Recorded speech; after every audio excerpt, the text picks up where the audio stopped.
A machine can write better feedback about you and your work than your boss can. In one study, people who got feedback from AI improved 12% more than those who got feedback from a real human. Then, to complicate things, the researchers told them that a machine wrote it. As a result, the people's performance didn't just dip. Oh no. It fell way below where they started in the first place. Same words, same advice. The only thing that changed was who they thought it came from. That's the whole story this week. Let me explain. I'm Alexei, I run Polar Bear, People Ops company, and this is People Ops News, the weekly rundown on what's really happening in the world of people and work. Today we're going deep on feedback, because it seems everything we know about it is a bit backwards. Let's go. So right now, it's mid-year review season. And guess what? Managers are using AI to write their performance reviews. And the pitch from basically every HR tool in 2026 is AI writes better feedbacks in seconds, not hours. And on paper, that pitch is true. Think back to the study I just mentioned. AI feedback generally worked better. It was more consistent, more specific, less biased than what the managers wrote. So if feedback was just about the quality of words, AI would win easily. But hold that thought.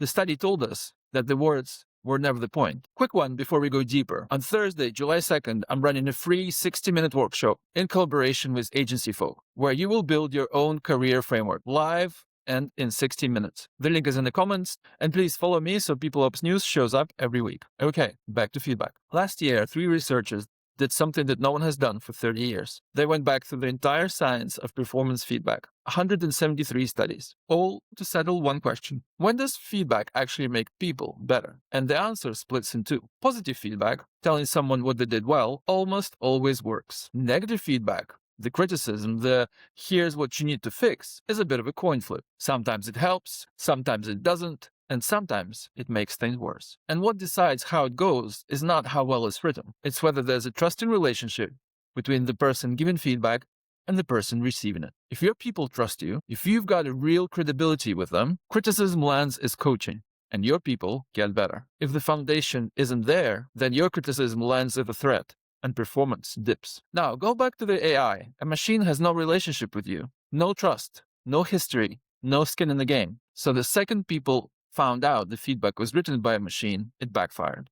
The research and the experiment land in the same place. Feedback isn't information, it's a relationship. The words just sit on top of it, which makes what's actually happening out there kind of tragic. McKinsey's big 2026 HR survey found out that 1 in 5 employees had no career or feedback conversations within the past 12 months. Not even a bad one. 0. And the rest, once, maybe twice a year. Far too rare to actually help anyone grow. So we've got 2 failures running at the same time. In a lot of places, feedback is just absent. And where it's not absent, we're rushing to hand it to a machine. Both of this skip the one thing that makes feedback work: the human relationship. So if you're on a team, here's what the evidence supports. And none of it is in your tool. 1. Lead with positive. It's the one kind of feedback that almost always works. 2. Earn the right to criticize before you do it. The hard conversation only works if the relationship is already there. So invest in it before you need it. And when you do criticize, tie it to a specific goal, not a vague, you need to get better. That's one of the few things that help criticism land, even if the relationship is quite thin. 3. If you use AI, and you should, use it in the open. The second your team realizes that the feedback you said came from you didn't actually come from you, you've traded a few saved hours for the exact trust that makes feedback work.